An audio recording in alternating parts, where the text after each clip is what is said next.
그러니까 부처님께서 처음에 이제 이 외도 출가를 하셔갖고 외도들한테 수행을 하다가 그때 당시에 보통 이제 수행하는 사람들은 대체로 감각적 욕망을 즐기는 거 있잖아요. 감각적 쾌락.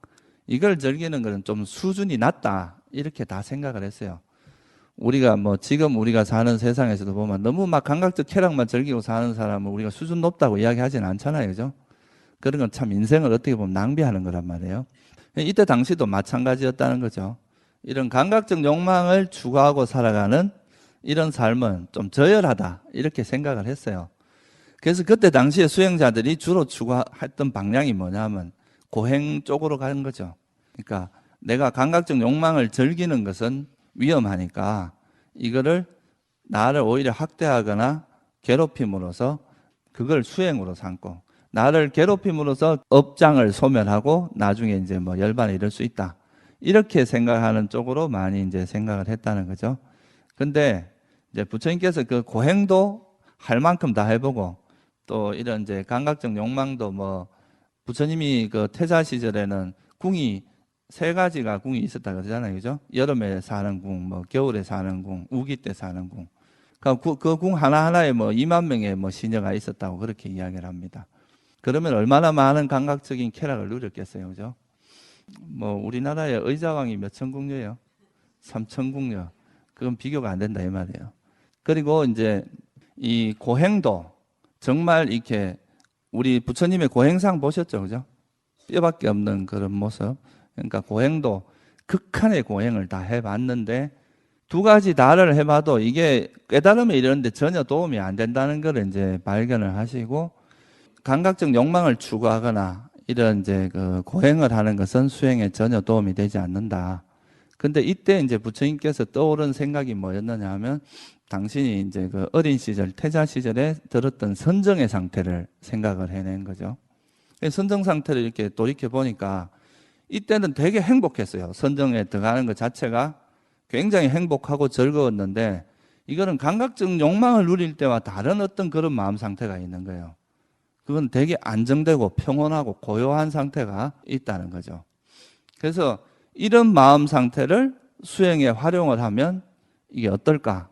이렇게 해서 고행을 버리고 이 감각적 욕망으로부터 벗어남으로써 이거를 이제 떨쳐버림으로써 오는 이 고요함과 행복한 마음, 이거를 이제 활용해서 수행을 하는 이런 길로 가게 됩니다. 그게 이제 중도의 길이라고 하는 거죠. 그게 활정도의 길을 가기를 시작한다는 거죠. 그래서 이게 이제 처음에 수행의 관점에서 고락, 고와 낙을 버리고 그 중도를 갔다고 해서 고락 중도라고 이야기를 합니다. 이거는 어떤 의미가 있느냐 하면 우리가 보통 이제 사람들이 살아갈 때 자기가 괴로울 때 그걸로 벗어나는 방법으로 뭘 찾아요? 보통 뭐 음악을 듣거나 또는 뭐 TV를 보거나 이런 이제 감각적인 욕망을 즐기는 쪽으로 보통 고통을 회피하려고 한다면 잠을 자거나 술을 마시거나 그죠?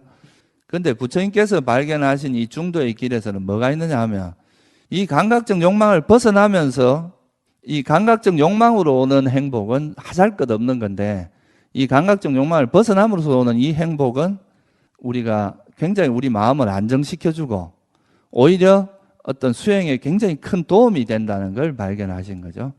그래서 이게 이제 아주 중요한 전환점이 됩니다. 그러니까 예전에는 이 감각적 욕망을 추구하면서 오는 행복을 찾았는데 이제는 이걸 벗어남으로써 오는, 그러니까 다시 말하면 감각적 욕망 외에 다른 행복이 있다는 걸 발견을 하신 거예요. 우리가 그 고통으로부터 벗어나는. 그래서 그것을 활용해서 수행에 접목시킨 게 바로 이 중도의 길을 가신 거다. 이렇게 말할 수가 있는 거죠. 구태여 나를 괴롭힐 필요가 없다는 거예요. 그냥 이 감각적 욕망을 버림으로써 오는 이 행복을, 이 고요함과 또렷또렷함 행복을 활용하면 수행을 훨씬 잘할 수 있겠다. 이렇게 된 거죠. 그래서 이제 팔정도의 길을 가게 됐다. 이렇게 이제 말할 수 있는데요. 그 첫 번째 시작점이 뭐냐 하면 이제 정견, 팔정도의 처음이 뭐냐. 그래서 난 중도의 길을 간다. 이거를 이제 부처님께서 이런 최초로 이제 내가 고행이나 감각적 욕망을 버리고 중도의 길을 간다고 선언하시면서 하신 그 법문이 초전법륜이라고 들어보셨죠, 그죠? 5비구를 모아놓고 그때 최초로 하신 법문이 초전법륜경이고, 이 초전법륜경에서 최초로 중도를 설하십니다. 그래서 이제 이때 설하신 첫 번째 이제 정견이라고 하는 게 뭐냐? 우리가 이제 수행의 목적을 다시 한번 돌이켜 보면요, 수행을 하는 목적은 뭐겠어요? 이고덕락이라 그러잖아요, 그죠? 그러니까 고통으로부터 벗어나서 뭘 얻고자 하는 거예요? 진정한 행복을 얻고자 하는 거란 말이죠, 그죠? 근데 이제 이를 위해서는 우리가 아까도 말했듯이 바른 견해를 갖춰야 된다 했는데, 이 바른 견해는 뭐냐 하면, 내가 만약에 우리에게 행복을 주는 그런 방향으로 가지 않고 행복을 주지 않는 방향으로 간다면 그건 의미가 없을 거 아니에요, 그죠? 그래서 부처님께서 최초로 발견하신 게 뭐냐 하면, 우리 삶에서 어떤 것이 우리에게 행복을 주고 어떤 것이 괴로움을 주는가, 이거를 먼저 발견을 하신 겁니다.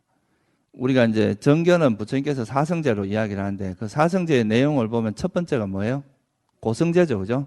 이 세상에 괴로움이 있다는 거예요. 생로병사, 이런 괴로움이 있다는 거고, 그 괴로움의 원인이 뭐냐 하면은 뭐라고 말씀을 하셨나요? 가래라 그랬죠, 그죠? 근데 여기서 되게 중요한 사실이 있습니다. 왜 부처님은 우리가 살아가면서 일어나는 그 괴로움의 원인이 돈이라 그러지 않고 좋은 집이라 그러지 않고 건강 이런 걸 이야기하지 않고 왜 가래라고 그랬을까요? 우리가 지금 여러분들이 살아가면서 내가 괴롭다고 생각하는 원인 중에 돈이 없어서 괴롭다 생각하는 사람도 있을 끼고, 또 건강이 안 좋아서 괴롭다고 하는 사람도 있을 거 아니에요, 그죠?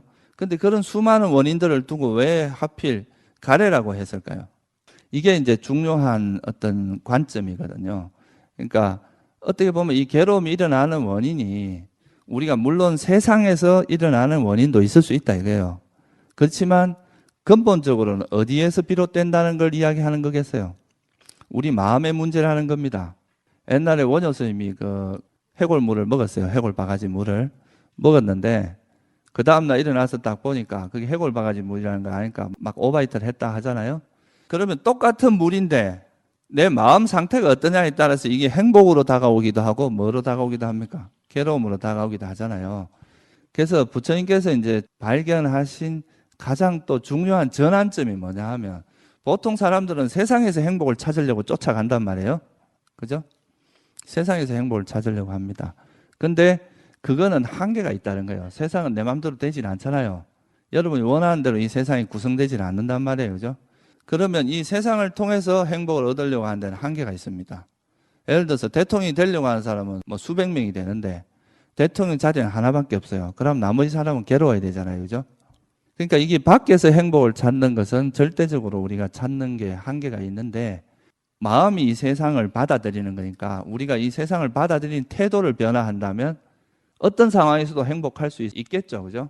예를 들면 도인들 같은 경우 어떤 상황에 와도 거기서 평안하고 행복할 수 있단 말이에요. 왜냐하면 어떤 거에 대해서 바라는 게 없기 때문에 그렇습니다. 여러분들은 뭐 예를 들면 우리가 살아갈 때는 좋은 집을 바라고 좋은 뭘 바라고 바라는 게 있으니까 그게 만족되지 않으면 괴로움이 일어날 수 있잖아요, 그죠? 근데 뭐 깨달음 없고 이 집착을 버린 분들은 지금 이 순간에 만족할 수가 있기 때문에 구태여 뭔가 얻지 않아도 행복할 수가 있다는 거죠, 그죠? 그래서 이 정견에서 주는 가장 큰 전환점은 행복이라는 것이 세상에 있는 것이 아니라 뭐에 있다는 거예요? 우리 마음에서 비롯된다는 겁니다. 아무리 좋은 환경이 있어도 내 마음이 괴로우면 이건 괴로운 일이 되어버리고, 아무리 안 좋은 환경이라도 내 마음이 행복하면 그건 행복한 일이 될 수 있다는 거죠.